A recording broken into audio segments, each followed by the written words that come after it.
Hi, my name is Mayana and welcome to MayaCore. Today I'm going to be talking about the books that I DNF'd this year. I have one book that I DNF'd last year that I also want to talk about, but the rest of these books are all books that I DNF'd this year. I suck at DNFing things and I've been trying to DNF things a lot more. I noticed last year that like everyone was uploading their like end of the year's videos like super early, and I just cannot do that. We've always done it in January, so I'm gonna stick to January. Like, I'm sorry. So I hope y'all aren't tired of these videos by then. I'm just gonna do mine in January, but I figured why not give y'all a little taste and do like books I DNF'd in 2022. So that is what I'm going to be doing today, and we're just going to get started in the video. So the first book that I DNF'd, which is the book that I DNF'd last year, it was like in November, so I'm still going to count it because I can, but it was F-Boy Psychos by C.M. Stinch. Okay, so C.M. Stinch is Stunch, I don't know how to say her last name. She's one of my favorite like reverse harem authors. She's my go-to. Like whenever I'm like, okay, I want something good, I go to her. But unfortunately, she only writes like the high school ones, so like I stopped reading them. And then I found this one and I was like, let me see if I still like her, because I went a while without reading her. So I was like, let me read my queen because she never lets me down. She let me down. I DNF'd this book at 12%. The book was corny. I read 3 chapters and I literally could not take it. Like, the book starts off with me as a reader, like addressing me as a reader, and I hate when books do that. Another book that I read that I should have DNF'd this year was called like What You Gonna Do or something like that. I read that. Don't address me as a reader, and I hate that. Like, we are not in 4th grade. Don't do that. Don't address me. I'm in your head. I'm not like, you're not. This is not a reality TV show. Unless that was the plot of a book, that's the only time that's okay. And then CM wanted me to believe that this girl was like this bad bitch that everybody was afraid of, but like low-key it just wasn't believable. Like, it wasn't giving. Like, I hadn't been shown why I should be so scared of her. And then it was like moments that I should have been scared, like, you know, where she showed like why you should be scared. Like, the things that she did to people, if that would have been done to me, I would have literally looked at her like this, silence and all. Like, you're getting looked at like you're crazy, because it wasn't even giving. And then she kisses this random boy on his first day of school to steal his keys because like he did something to like disrespect her. What? And then there's a scene where they were saying that they beat up P-E-D-E-O. That's not how you spell that. P-E-D-O-S's, and they step on their balls and squish them. And it's like, the way it was written was just corny. I was like, how old am I? So I was like, I cannot read this any longer. Next book that I DNF'd is This Woven Heart. I had got pretty decent into the book. I DNF'd it at 35%. I was almost 200 pages into the book, and I just realized that there was no plot. I didn't really care. I kind of was interested, I'm not gonna lie. It was very interesting, but there was no plot. And I don't know why, but a big reason why I don't like YA books anymore is because a lot of them don't have plots. Like, a lot of them just do stuff, and they like have these magic fantasy worlds, and they don't do anything with it. And it's like, why? Where's the big bad? Like, not even that. Where's the plot? The plot hadn't kicked in yet. And then I remember watching Tahira's live stream for her book club, and she gave it 1 star, and everyone else who read the book didn't like it either. So I was kind of like, okay, well, I guess it wasn't worth it. The next book I DNF'd was Local Woman Missing, and I DNF'd this at 50%. To be fair, I had watched Kenya from Lily Reads, her video about it, and she kind of already spoiled the ending for me, but I was hoping I wouldn't remember it, because sometimes that happens. Like, I'll have something spoiled for me and I don't like remember it. So she had spoiled it and I just didn't care, so I was like, I'm gonna read it because this sounds good. The book, I'm assuming that if I would have read the book on my own for the first time, the only saving grace would have been the plot twist, because nothing else about the book is good. And I just feel like if you're a thriller, why is your only good part about the book the plot twist? Like, you should be able to, a thriller should be able to stand on its own as a thriller and have a good plot twist, but it just didn't have that. And I was really bored, and it kept switching back and forth. I felt like I literally felt like I was reading the same chapter over and over and over again. Like, I was so confused. Like, I genuinely, like, this is not even, like, I'm not even exaggerating. I genuinely could not figure out why I felt like I was reading the same page over and over again. Like, it felt like I was flipping the page and then I would walk away and someone was coming back and flipping it back, because I felt like I was reading the same thing over and over again. This book almost put me into the biggest reading slump. Also, that is one thing these books all have in common. I may not DNF something, but if I feel like you are threatening to put me in a reading slump, I will DNF it. I can't have that. Like, I can't. And then I read The Vegetarian, which I made 40 through. Oh, I'm not saying what these books are about. Oh, I'm so sorry. Okay. The Vegetarian is about this wife who decides that she wants to become a vegetarian. Everybody in her family's like, oh no, you want to become a vegetarian? Oh my gosh. And it's like not that big of a fucking deal. And everyone's just treating her like she's fucking nuts because she wants to become a vegetarian. And it's like, it's not that serious. Like, even her husband, it's like, if you don't want to become a vegetarian, and I think she was kind of trying to be like, let's do this together. But it's like, it was really boring. It was really boring. And then the next book we have is A Million Kisses in Your Lifetime, which I know this is a very popular book on BookTube. Well, BookTok. BookTubers have a little bit of sense, but BookTok, and like it's on like the little BookTok tables. What the fuck is this? This book, I can't tell you what this book is about because I DNF'd it a chapter in. I'm assuming it's like a bully romance type of thing where he's like in love with her, whatever. I literally only read a chapter, not even, I read a page of this book, and I had so many complaints already. This is my review. Mind you, I had only read like maybe a chapter, but I literally remember reading like 2 clicks worth of a book.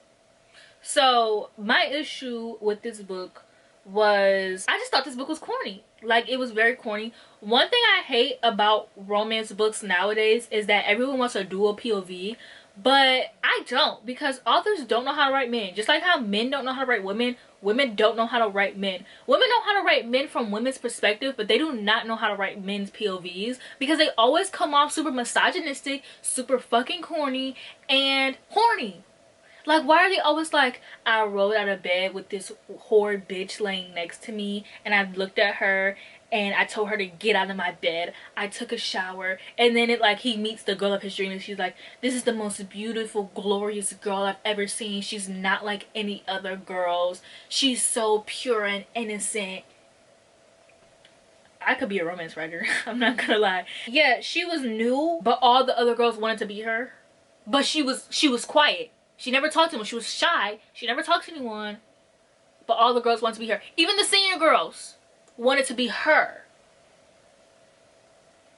You're no one, love. You're not that important. You're not that special. And then, that's unrealistic. Like, senior girl wanted to be you because you're shy and quiet and you read.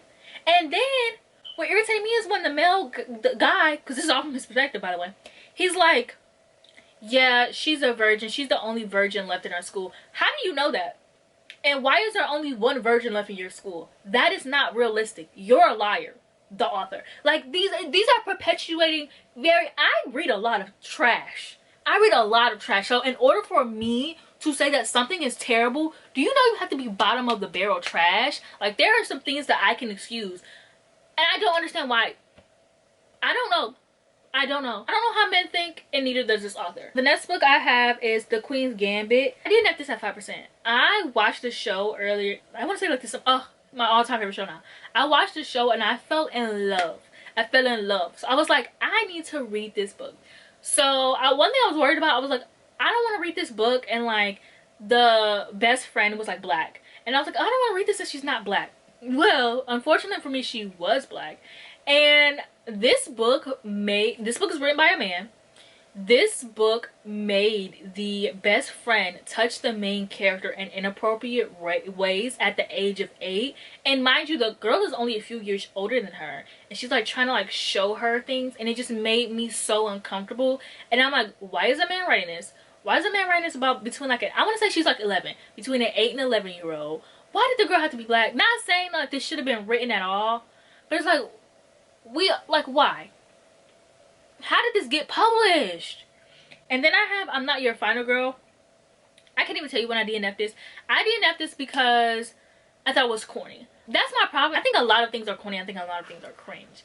And I think that's my problem.